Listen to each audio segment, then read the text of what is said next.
बांग्लादेश से बांग्लादेशी हिंदुओं को बचाओ। नमस्कार, सुदर्शन न्यूज देख रहे हैं आप और मैं हूं आपके साथ शिवांगी जैन। बांग्लादेश में हिंदुओं का खून बहना अब सिलसिला बन चुका है। पिछले 15 दिनों में चौथी बार एक हिंदू की बेरहमी से हत्या कर दी गई और इस बार नाम है खोकन चंद्र दास।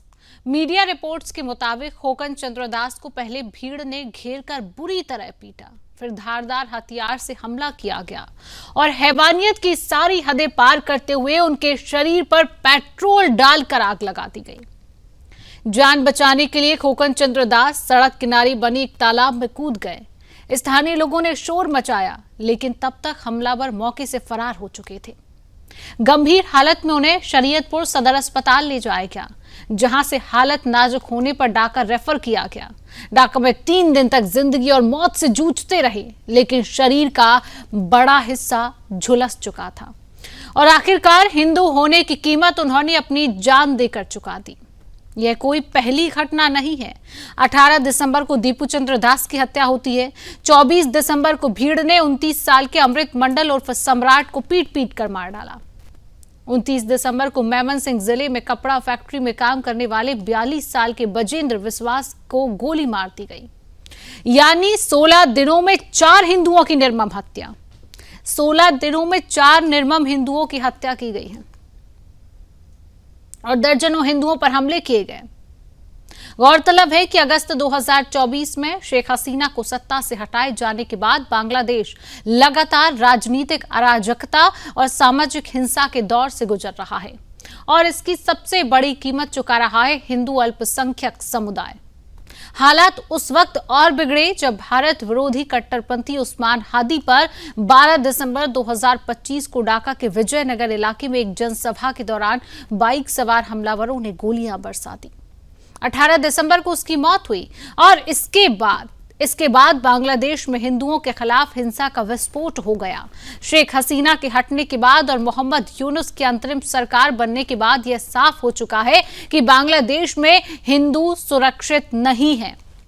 कानून व्यवस्थाएं चरमराई हुई हैं, भीड़ का राज है और कट्टरपंथियों के हौसले बुलंद हैं।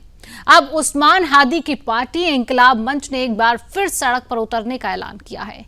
3 जनवरी से 6 जनवरी तक न्याय मार्च निकाला जा रहा है, यानी आने वाले दिनों में हिंसा और भड़कने के पूरे आसार हैं। उधर पूरी दुनिया बांग्लादेश में हिंदुओं पर हो रहे अत्याचार की निंदा कर रही है। भारत सहित कई देशों में विरोध प्रदर्शन हुए हैं। भारत सरकार ने भी यूनुस सरकार से साफ कह दिया है कि हिंदू अल्पसंख्यकों की सुरक्षा सुनिश्चित की जाए और दोषियों पर सख्त कार्रवाई की जाए। लेकिन सबसे बड़ा सवाल यही है कि बांग्लादेशी हिंदुओं की सुरक्षा की जिम्मेदारी आखिर कौन लेगा, कौन सुनेगा उनकी चीखें, और कब तक बांग्लादेश का हिंदू यूं ही मारा जाता रहेगा और कब तक ये दुनिया आंखें मूंदे मूक दर्शक बनी रहेगी। और सवाल सीधे है और जवाब अब बांग्लादेश की सरकार को देना होगा।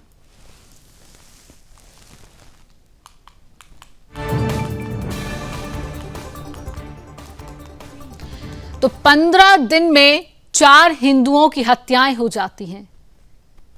सवाल यही उठता है कि बांग्लादेश से लगातार इस तरीके की तस्वीरें आती हैं जहां पर हिंदुओं को मारा जा रहा है, उनको जलाया जा रहा है। आखिरकार हिंदुओं की आवाज को कौन सुनेगा?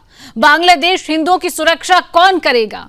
इसका जवाब बांग्लादेश सरकार को देना होगा। जिस तरह से तस्वीरें सामने आ रही हैं, हिंदू अल्पसंख्यकों को हम आपको ग्राफिक्स के जरिए भी तमाम जानकारी दे रहे हैं कि लगातार बांग्लादेश में हिंसा जारी है। लगातार हिंसा की तस्वीरें सामने आ रही हैं। जिस तरीके से बांग्लादेश में हिंसा फैलाई हुई है, जगह जगह प्रदर्शन हो रहे हैं। भारत में भी तमाम प्रदर्शन देखने को मिले और भारत सरकार ने भी यूनुस सरकार से कहा कि इस बात का जवाब दिया जाए।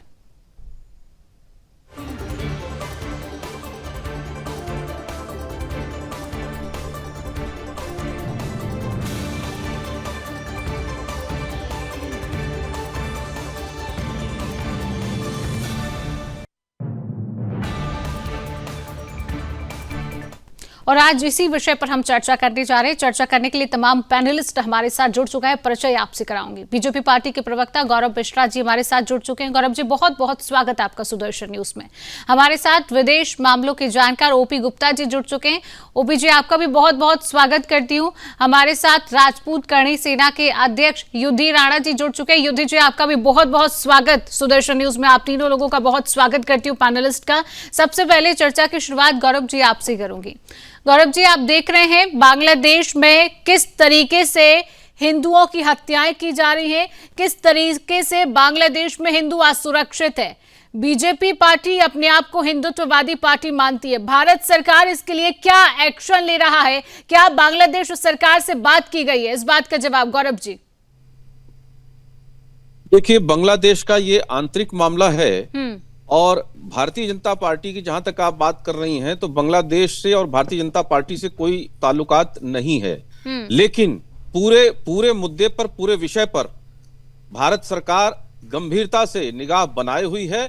और जिस तरीके से बांग्लादेश के हालात हैं, जिस तरीके से उनकी जीडीपी नीचे जा रही है, यहां तक कि जो एवरेज जीडीपी है विश्व की उससे भी नीचे जा चुकी है। मुझे लगता है कि गृह युद्ध जैसे हालात बांग्लादेश के अंदर हैं। लेकिन अगर ये स्थिति बरकरार रही तो निश्चित रूप से भारत सरकार शांत नहीं रहेगी, कोई ना कोई कड़ा एक्शन जरूर लेगी। और हमारे अधिकारी, हमारे सेना के अध्यक्ष, उनके सेना के अध्यक्ष आपस में बात भी की है इस विषय को और उन्होंने भरोसा भी दिया है कि स्थिति को काबू में कर लिया जाएगा। जी ठीक है। विदेश मामलों के जानकार ओपी गुप्ता जी भी हमारे साथ हैं।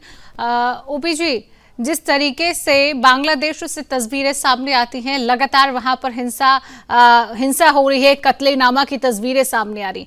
भारत और बांग्लादेश का एक रिश्ता रहा है। जिस तरीके से बांग्लादेश में हिंसा हो रही है उसका दोनों देशों के अगर रिश्तों पर हम बात करें, उनके संबंधों पर हम बात करें तो कितना प्रभाव यहां पर पड़ता हुआ नजर आता है? ओपी जी।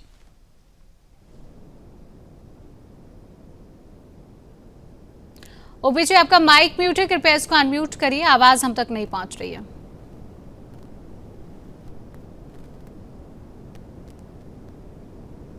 ओपी जी, आवाज नहीं आ रही है, कृपया माइक अनम्यूट करिए।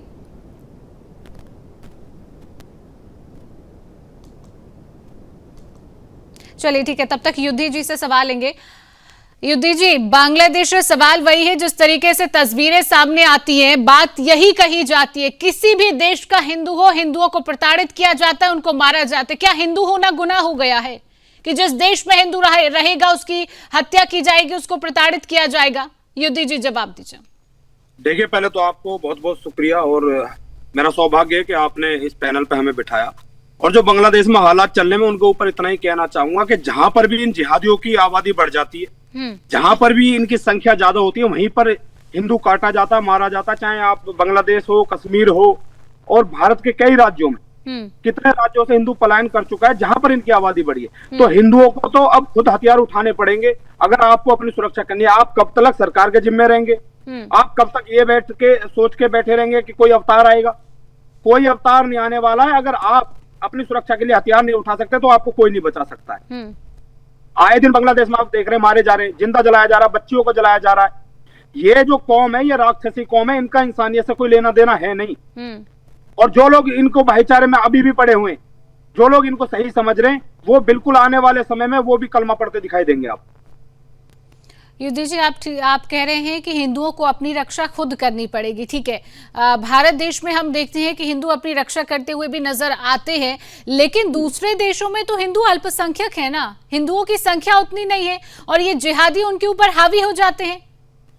युद्धि जी, देखिए, मैं आपसे इतना कहना चाहूंगा, आपने कश्मीर में देखा था कि जिन कश्मीरी पंडितों के पास सेब के बाग थे, केसर की खेती हो रही थी, काजू बादाम हो रहे थे, पैसा भी था और 7.5 लाख संख्या थी, तो संख्या तो बहुत थी, सिर्फ उनके अंदर दया थी, उन्होंने हथियार उठाए नहीं।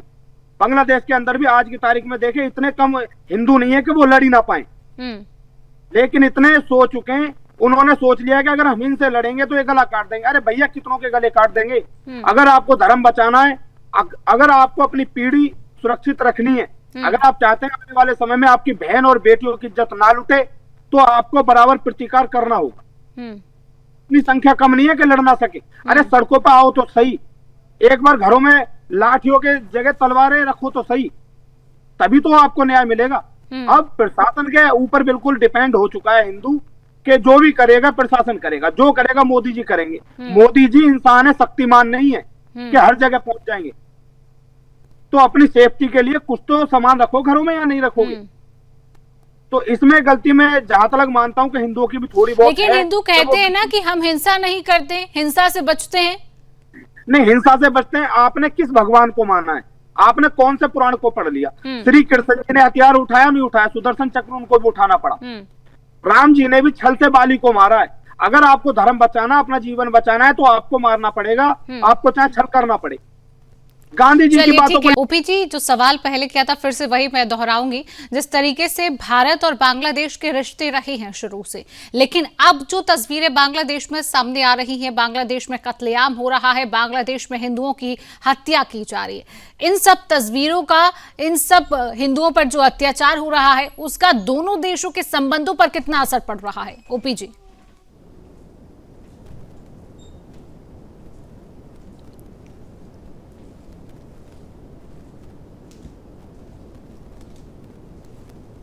ओपी जी, आवाज आप तक पहुंच रही है? कृपया अनम्यूट करिए, आपकी आवाज हम तक नहीं आ रही है। अनम्यूट करिए अपने माइक को, आपका माइक म्यूट है जिस वजह से अब तक आवाज नहीं पहुंच रही है। जी ओपी जी।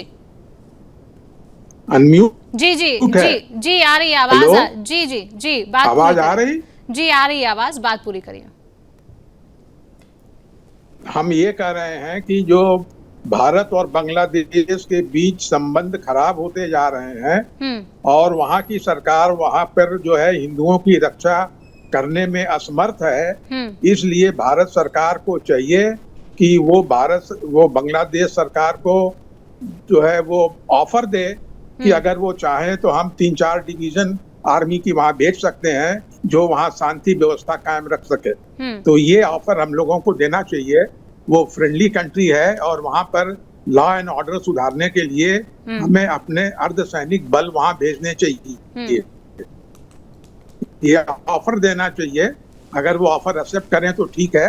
दूसरा ऑप्शन जो शुरू से रहा है कि वहां पर विद्रोह की स्थिति पैदा हो रही है, तो वहां पर मुक्ति वाहिनी 2 जो है वो धीरे धीरे बढ़ेगी, जो कि अपनी रक्षा खुद करेगी। और जो भी सामान यहाँ से निर्यात हो रहे हैं उस पर कंट्रोल करना चाहिए, उसको रोकना चाहिए, जिससे कि वहाँ की सरकार पर दबाव बने, आर्थिक दबाव बने। तो हमें हर तरीके से उस पर बांग्लादेश सरकार पर दबाव देना चाहिए और उसको ऑफर देना चाहिए कि हम जो है अपने अर्धसैनिक बलों को वहाँ भेजने को तैयार हैं, जो वहाँ शांति व्यवस्था कायम रखेंगी। ठीक है, गौरव मिश्रा जी क्या कहेंगे? ओपी जी ने कहा कि हमारी सरकार को, ये बांग्लादेश सरकार को ऑफर देना चाहिए। गौरव जी देखिए बांग्लादेश एक संप्रभु राष्ट्र है और अंतर्राष्ट्रीय नीतियों के आधार पर ही वहां पर कोई निर्णय हो सकता है। और भारत ने सभी मंचों पर, चाहे अंतर्राष्ट्रीय कोई भी मंच हो, वहां पर पुरजोर इसका विरोध दर्ज कराया है। यूएनएचआरसी में भी इसका विरोध दर्ज कराया है। बांग्लादेश को बार बार हमारे विदेश मंत्रालय ने, हमारे विदेश मंत्री ने स्वयं फोन पर बात की है और अल्पसंख्यकों पर, हिंदुओं पर हो रहे हमले का पुरजोर विरोध किया है। और वहां की सरकार ने यह आश्वासन भी दिया है कि हम इसे काबू में कर लेंगे, उनका आंतरिक मामला है। लेकिन एक स्थिति जब विस्फोटक हो जाएगी, वहां पर आंतरिक गृह युद्ध जैसे हालात पैदा हो जाएंगे, तो निश्चित रूप से अंतर्राष्ट्रीय समुदाय उस पर विचार करेगा। और ये सिर्फ बांग्लादेश का आंतरिक मामला नहीं रह जाएगा, इससे क्षेत्रीय सुरक्षा संबंधित है, क्षेत्रीय स्थिरता संबंधित है, जिससे सबसे ज्यादा प्रभाव भारत पर पड़ेगा। और भारत में अवैध बांग्लादेशी और तमाम रोहिंग्या जो रह रहे हैं उनके खिलाफ जो कार्रवाई हो रही है, भारत की सीमा को सील किया गया है, 80% से ज्यादा फेंसिंग किया जा चुका है सीमाओं पर। तो ये भारत के जो प्रयास हैं भारत को सुरक्षित रखने के, और साथ ही साथ क्षेत्रीय शांति और संतुलन दोनों बना रहे, उस दृष्टि से लगातार हमारी सरकार प्रयास कर रही है। लेकिन जब स्थिति हालात से बेकाबू हो जाएंगे तो निश्चित रूप से उस समय सैन्य कार्रवाई भी संभव है। आने वाले समय में उसे देखा जा सकता है। लेकिन अभी भारत जो है कूटनीतिक रास्तों पर ही चलना चाहता है, कूटनीतिक माध्यम से ही समस्या का समाधान निकले, वो ज्यादा बेहतर है। अन्यथा आप बांग्लादेश के हालात आज देखिए क्या हो गए हैं। जो बांग्लादेश की इकोनॉमी फ्लरिश कर रही थी, वहां पर शेख हसीना को हटाने के बाद आज उनकी जीडीपी गिर गई है, रसातल में चली गई है। और जब गरीबी में, गुर्बत में पूरा देश जाएगा तो गृह युद्ध जैसे हालात पैदा होंगे और उसका सर्वाधिक अगर दुष्प्रभाव किसी पर पड़ेगा तो जो सबसे निकट का देश है भारत, उसके ऊपर पड़ेगा। लेकिन भारत आज एक ऐसा राष्ट्र है जहां दुनिया में 2.4 की जीडीपी चल रही है, वहां भारत में 8.2 की जीडीपी दर्ज हो रही है। तो तेजी से बढ़ती हुई एक इकोनॉमी है, महाशक्ति है। आज भारत से कोई भी बड़ा से बड़ा देश भी पंगा लेने में 100 बार सोचेगा और बांग्लादेश को दुरुस्त करने में ज्यादा समय नहीं लगेगा। लेकिन बांग्लादेश की यह जिम्मेदारी है कि वहां पर अल्पसंख्यकों को सुरक्षित रखे, हिंदुओं को सुरक्षित रखे, उनको सुरक्षा प्रदान करे। और ऐसा आश्वासन बार बार बांग्लादेश की सरकार ने, बांग्लादेश के विदेश मंत्री ने और बांग्लादेश के सेनाध्यक्ष ने दिया है भारत को। इसलिए अगर आश्वासन दिया है तो तस्वीरें भी सामने आना चाहिए ना गौरव जी, लेकिन तस्वीरें तो नहीं आ रही है, ये सिर्फ बातों में आश्वासन लग रहा है। बांग्लादेश में भी अगर हिंदू अल्पसंख्यक है तो उनकी रक्षा उनको खुद ही करनी पड़ेगी। लेकिन अगर हम भारत सरकार की बात करते हैं, जिस तरीके से गौरव जी ने भी कहा है कि लगातार भारत सरकार बात कर रही है, तो भारत सरकार से आपकी कोई डिमांड, आपकी कोई बात कि आप जो उनसे कहना चाहें? मैं मिश्रा जी से भी यही कहना चाहूंगा कि जैसे इन्होंने अभी कहा कि जब हालात बदतर होंगे तब हम आर्मी भी उतार देंगे, और सरकारें काम कर रही हैं, बातें कर रही हैं, यानी कि हम इंतजार करें कि कब हिंदुओं का नरसंहार होगा और तब वहां पे आर्मी उतरेगी। हिंदुओं के नाम पर, हिंदुत्व के नाम पर वोट मांगने वाली सरकारें जो सत्ता में बैठी हुई हैं, उनको देखना चाहिए कि आपकी उम्मीद सिर्फ हिंदू है और हिंदुओं की उम्मीद है केवल आप है। तो आपका कोर वोटर है जो हिंदुत्व के नाम पे आपको चुनता आ रहा है सिर्फ इसलिए कि आप उनकी सुरक्षा देंगे, आप उनकी रक्षा करेंगे। अगर इसी तरीके से मारे जाते रहेंगे तो कहीं ना कहीं ये सरकार की नाकामी होगी और आने वाले समय में सरकार से किनारा कर लेंगे लोग, जो हिंदूवादी लोग। अगर सरकार से दिक्कत है, सरकार अगर नहीं इस तरीके के फैसले ले पा रही है तो आप करनी सेना को बताएं और हमें आदेश दें। हम खुले मन से कह रहे हैं कि हम जाके अपना बांग्लादेश को सुधार देंगे। गौरव मिश्रा जी, उम्मीद है लोगों को, क्योंकि आपकी पार्टी को हिंदुत्ववादी पार्टी कहा जाता है, और अगर हम एक्शन नहीं लेंगे तो बांग्लादेश से आगे ऐसी ही तस्वीरें सामने आती रहेंगी, हिंदू मारा जाता रहेगा, हत्याएं होती रहेंगी। क्यों हम हाथ पे हाथ धरे बैठे रहेंगे? क्यों एक्शन नहीं लिया जा रहा है? शेख हसीना भारत में है। गौरव मिश्रा जी, देखिए, बांग्लादेश एक संप्रभु राष्ट्र है, देश है। वो हमारे देश का हिस्सा नहीं, हमारा पड़ोसी देश है। हाँ, ये बात सही है कि वो कई तरफ से, यानी तो हिंदुओं की रक्षा करना तो हमारी प्राथमिकता है, हिंदुओं की रक्षा करना हमारी प्राथमिकता है। हाँ हाँ, बिल्कुल बिल्कुल हमारी प्राथमिकता है। हमारे देश में लॉ एंड ऑर्डर अगर बिगड़ेगा तो तत्काल प्रभाव से कार्रवाई होगी और उसके खिलाफ कार्रवाई हुई भी है। भारत में आपने देखा, ये वही देश है जहां बम विस्फोट हुआ करते थे और सीमा पार से लोग आते थे और स्लीपर सेल पूरे देश में कोई ऐसा स्थान नहीं था जो असुरक्षित नहीं था। लेकिन आज वो हालात नहीं है। आज ऐसी स्थिति नहीं है कि कोई इस तरह का नंगा खेल खेल सके। मंदिरों में और रोडवेज पे और बसों में और सड़कों पर ब्लास्ट हो, आज कोई ऐसा करेगा तो उसका तत्काल खामियाजा उसको भुगतना पड़ेगा। और दुनिया में किसी एक न्यूक्लियर पावर को मारने की क्षमता और तत्काल उसको जवाब देने की क्षमता अगर किसी ने दिखाया तो भारत ने दिखाया है। 25 मिनट में परखच्चे पाकिस्तान के उड़े थे, ये पूरे विश्व ने देखा है। इसलिए बांग्लादेश भारत के लिए कोई ऐसा हुआ नहीं है कि उसको सुधारा नहीं जा सकता है। लेकिन अभी बांग्लादेश की सरकार बार बार ये कमिटमेंट कर रही है। बांग्लादेश में सरकार तो है नहीं, लेकिन जो भी है, जो वहां का एडमिनिस्ट्रेशन देख रहा है, वो सारे जिम्मेदार लोग इस बात को कह रहे हैं कि उस वहां के हालात को संभाल लिया जाएगा और अंतरराष्ट्रीय संभाला जाएगा। जब हिंदू अंतरराष्ट्रीय मंचों पर भारत, जब हिंदू बचेगा ही नहीं तो क्या संभालेंगे? मरते रहेंगे हिंदू मरते रहेंगे और वो बातें करते रहेंगे कि हम संभाल रहे हैं, हम संभाल रहे हैं, स्थिति सुधर जाएगी। सरकारें यही कहती है स्थिति सुधर जाएगी, लेकिन स्थिति सुधरती नहीं है। ठीक है, समय का अभाव है। आखिरी प्रतिक्रिया ओपीजी से लेंगे। ओपीजी, देखिए, मैं शुरू से कह रहा हूं कि बांग्लादेश सरकार जो है वो अक्षम है, वो स्थिति को कंट्रोल करने के पोजीशन में नहीं है। इसलिए as a friendly country we should offer our police help. We should send few divisions, few battalions of CRPF on request of government of Bangladesh. ये ग्राउंड पर एक्शन होना चाहिए हम लोगों की तरफ से। कम कम ऑफर तो दें हम लोग।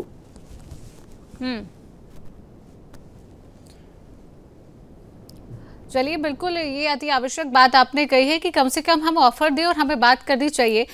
फिलहाल समय का अभाव है, आप सभी हमारे साथ जुड़िए, आपने समय दिया। फिलहाल आज की चर्चा को यही रोकते हैं। आप सभी का हमारे साथ जुड़ने के लिए, समय देने के लिए आप सभी का बहुत बहुत धन्यवाद। तो बांग्लादेश से जिस तरीके की तस्वीरें सामने आ रही है, लगातार हिंदुओं की हत्याएं करना, लगातार हिंदुओं को प्रताड़ित करना, उनको मारना, उनको जलाना, इस तरीके की तस्वीरें लगातार सामने आ रही। सवाल खड़ा होता है, भारत और बांग्लादेश के रिश्तों पर भी सवाल खड़ा होता है कि क्या असर पड़ रहा है, भारत सरकार क्या एक्शन ले रही है। और लगातार यूनुस सरकार के रहते हुए भी इस तरह की तस्वीरें आ रही है। बांग्लादेश सरकार को इस बात का जवाब देना होगा कि कब तक हिंदुओं का नरसंहार बांग्लादेश में होता रहेगा।